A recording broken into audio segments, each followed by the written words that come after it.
Hello, welcome to Romero Threads on YouTube, where it's all about embroidery. In today's video, I'm going to turn our patch here, apply an adhesive backing behind it, and then we're going to attach it onto our cap here. This design is from our previous class where I digitized it live.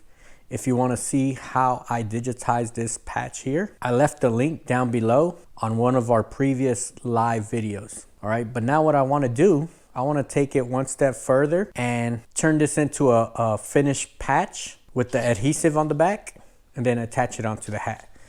So right now, I just want a piece here from our adhesive just to be slightly bigger than our patch. All right, I got this size here, barely covers our patch, but as long as it covers it, we're all good. So the plan for today, we're going to place our Teflon pillow with our patch facing down. Adhesive, sticky side down, touching our threads. Okay, we want our adhesive to fully cover our patch, and then we place the adhesive paper, the Teflon, okay, right over that. All right, I do have a bigger one, all right, so I'll probably just use this bigger size one. All right, let's press it up. Okay, we're here at the heat press, and I'm gonna keep it very basic right here. And just FYI, this is a heat press that I've been using forever, okay, from Heat Press Nation. All right, very reliable, especially for this type of production here. I use it mostly for my patches. My settings right now, I'm just gonna put it at 320 for 20 seconds, okay? But before I do that, I'm just gonna warm it up a bit for about anywhere between 5 to 10 seconds. All right, so pressure, just kind of like normal, nothing too tight. All right, pressure, it's not too tight, okay? Just enough to give it that nice little push. All I'm going to do, all right, place it here. So the important thing is sticky side.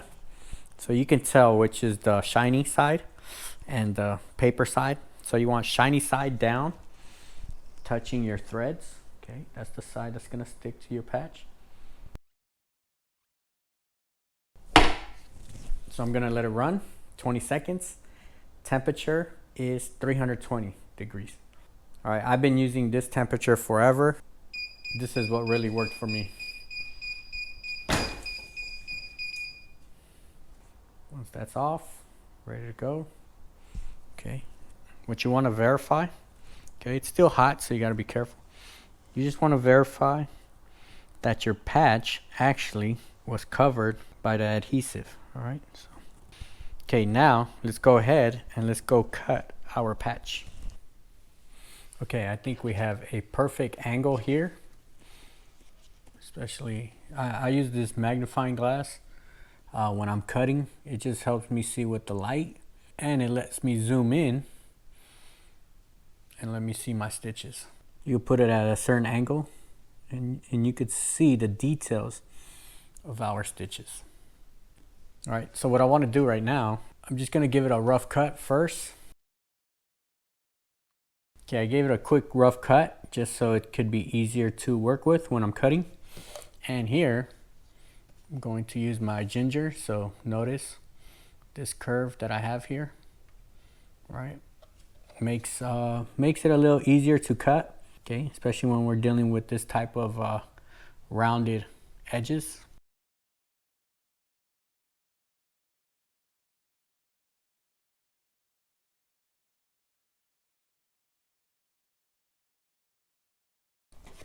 So this is how we look right now.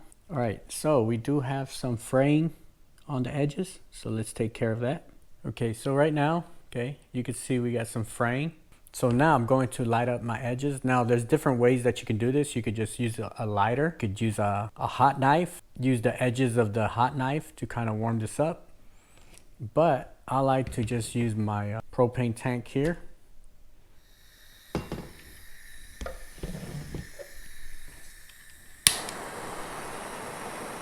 All right, so I got the propane. All right, I'm just gonna clean up the edges. All right, this does it instantly.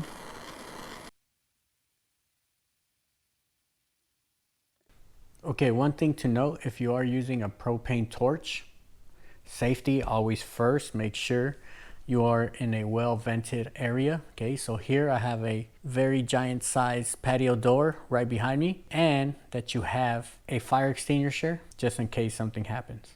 I've been working with something like this ever since my plumbing days and my electrical days. All right, so I have a lot of experience working with this. If you don't feel comfortable with this, all right, the other options are just a regular lighter or the hot knife. All right, but notice, look at the quality of my edges now. Okay, so it's like day and night. Okay, day and night right here. Okay, so this patch is ready to go. All right, so the goal for today is to place this patch right here. Okay, so we're gonna place it right above here using the hat heat press. Right here, I'm working with the Hotronix Fusion IQ. All right, this is best of the best when it comes to pressing hats. All right, here I'm working with Yupoong Snapback. All right, the classic, very, very popular hat to work with here. Okay, what you want to do first, warm up this front panel here. Just want to make sure that you're nice and tight right here. Let me include this to get a true reading of our pressure. All right, we're showing a 6. So by the time I put that patch right above that, all right, it'll probably be at a 7 or an 8, which is perfect.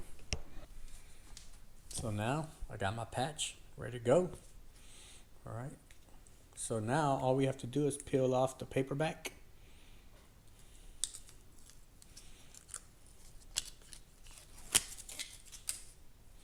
So you want to take your time, center it carefully.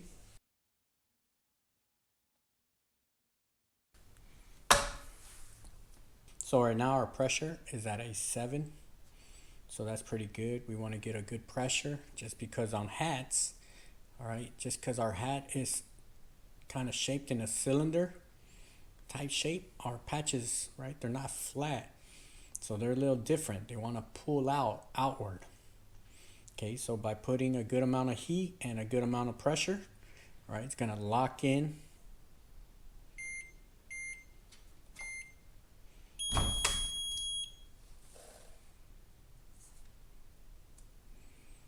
All right, now one thing, this is a 3-inch patch, so it's pretty big.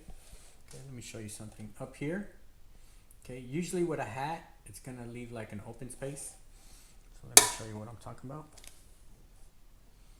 All right, so down below, so down here on the bottom, perfect. Okay, but up here, okay, there's like a little lip that's open. And what I want to do is close that part up. Okay, usually that happens with the bigger size patches. Okay, so here, perfect, you can see that lip that's open. That's not a problem. All I'm gonna do is, all right, now I run it over again.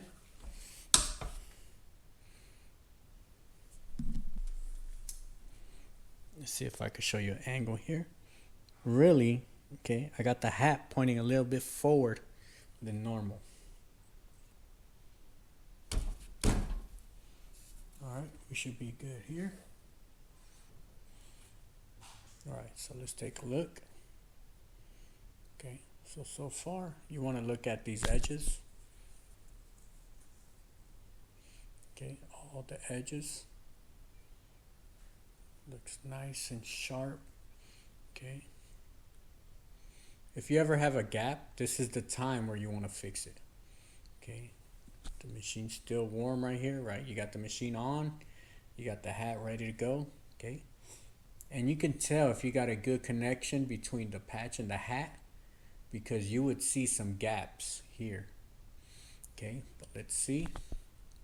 All right, let's check out our final hat heat press. Everything looking nice and clean here. All right, it's still warm, so I don't want to mess with it too much. Okay, but overall, another nice, clean, successful project. All right, one thing about heat pressing patches and hats, okay, you have to find your sweet spot. Okay, so here I had it at the specific settings, okay? But you can always tweak it in order to fit your project. It's always like a constant tweaking. You're always finding different ways and better ways to go about heat pressing patches. There's never only one way to do it correct. All right, but right here, as you can see, it's looking nice and sharp. I'm gonna let it dry, and I'm gonna do a laundry test to make sure that our patches hold tight onto the hat. All right, if you have any questions or any comments, go ahead, leave them down below in the comments, and I'll see you on the next one. Peace.